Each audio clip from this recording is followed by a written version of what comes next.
Ontem completaram-se 5 anos da prisão do presidente Lula. O Brasil 247, que hoje é um dos sites mais de esquerda que o Brasil conhece, tratou de comemorar as avessas, né, criticando a prisão do Lula. No seu editorial, ele escreveu o seguinte: há 5 anos, Lula era preso ilegalmente. Hoje é presidente.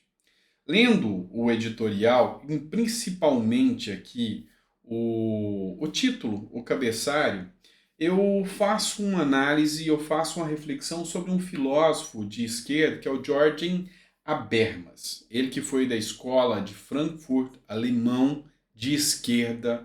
Ele escreveu o livro Teoria da Ação Comunicativa. E ali ele falava do poder da comunicação. O poder da comunicação é a base para estabelecer condições plenas da vida social e política. Será que hoje a comunicação é feita da maneira que deveria ser?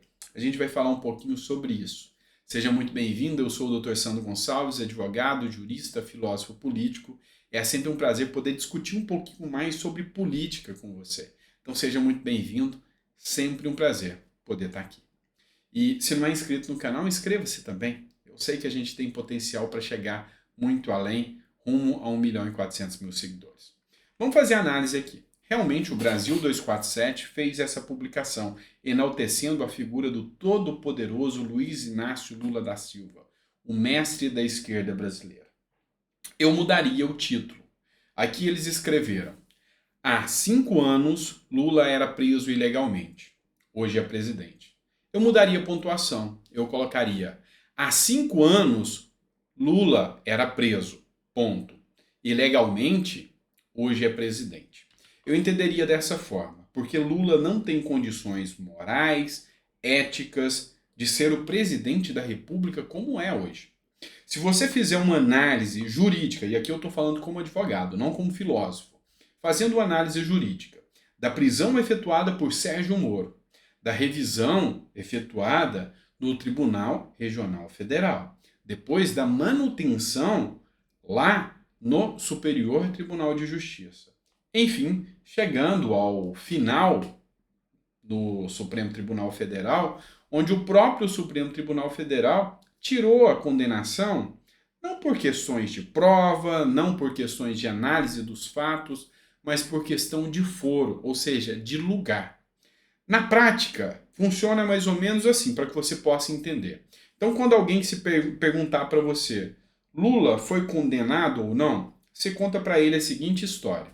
Imagina que um ladrão entrou na sua casa, aqui na cidade de Ribeirão Preto.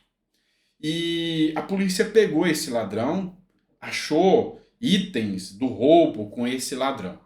E aí vem um juiz, condena esse ladrão, depois o Tribunal Regional Federal condena esse ladrão, mantém a condenação, depois o STJ mantém a condenação desse ladrão.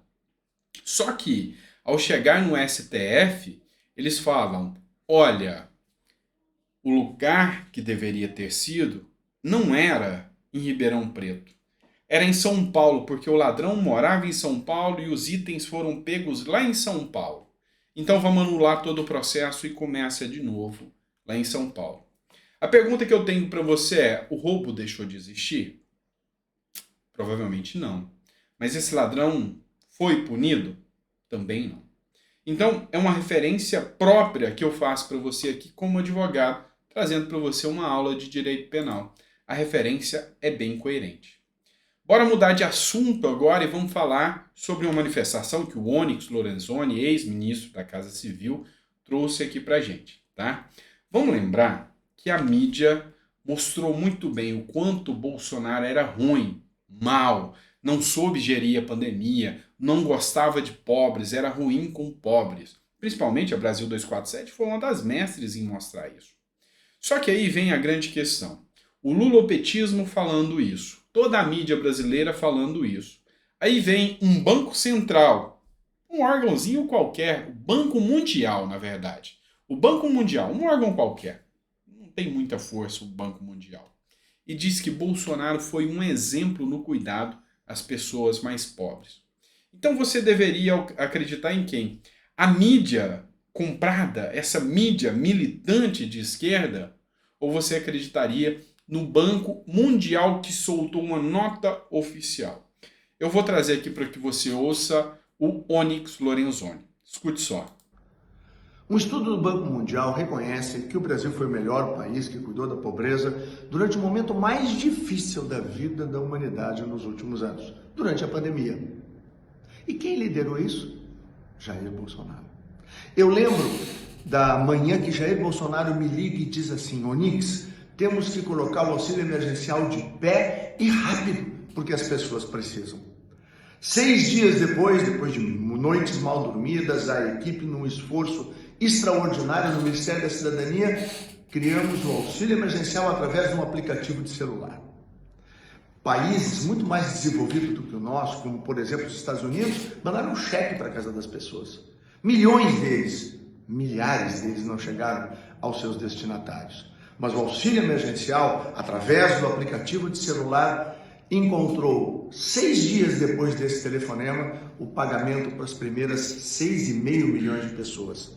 Mais 30 dias, chegamos a 68 milhões de brasileiros atendidos. A imprensa só via defeitos, a imprensa engajada só criticava. Agora, o fato verdadeiro isso dói na imprensa engajada, esquerdista e nos petistas. Quem melhor cuida dos pobres no Brasil e no mundo é um governo de direita, liderado por Jair Bolsonaro.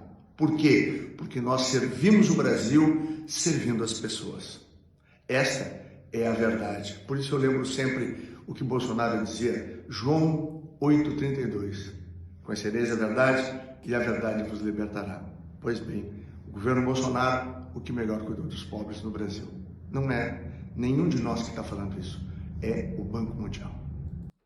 Nesse ponto, o meu questionamento é: acreditar na mídia e no Lula ou acreditar no Banco Mundial? Eu vou pelo Banco Mundial, pode ter certeza disso. Bora lá, continuando aqui com outras matérias. Vamos falar de Luiz Camargo. Ele é um influenciador digital muito antes, mas muito antes mesmo de que eu pudesse pensar em ter um canal aqui no YouTube. E aqui eu trago o mérito do nosso canal a vocês, que foi um crescimento meteórico. Meu canal é recente, é novo. E hoje a gente já tem quase 1.400.000 seguidores. Mas muito antes disso eu já segui o Luiz Camargo, que tem um trabalho impecável aqui. Ele escreveu o seguinte: o ministro dos Direitos dos Manos culpou as armas de fogo, sendo que o assassino usou um machado. Isso fazendo referência ao ataque de Blumenau. A jornalista da Globo culpou o racismo, sendo que as vítimas eram brancas. Outro jornalista da mesma emissora culpou o homeschooling, sendo que tudo aconteceu dentro da escola. O deputado culpou o bolsonarismo, sendo que se fosse pelo bolsonarismo, o assassino jamais teria saído da cadeia. Assassino esse que só cometeu tal atrocidade por conta das políticas de desencarceramento defendida pelos citados acima.